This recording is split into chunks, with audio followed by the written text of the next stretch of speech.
Alhamdulillah, inna lillahi wa inna ilaihi raji'un. Alhamdulillah, inna lillahi wa inna ilaihi raji'un. Allah, pengalaman baru bagi saya.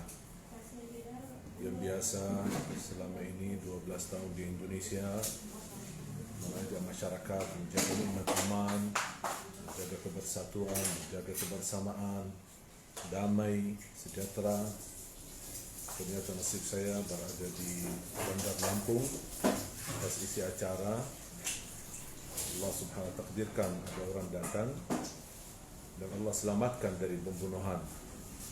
Saya bisa selamat karena Allah takdirkan saya angkat tangan di posisi ke depan leher dan dada, dan tusukannya cukup keras, cukup kuat, sampai separuh tusuk masuk ke dalam, cukup dalam.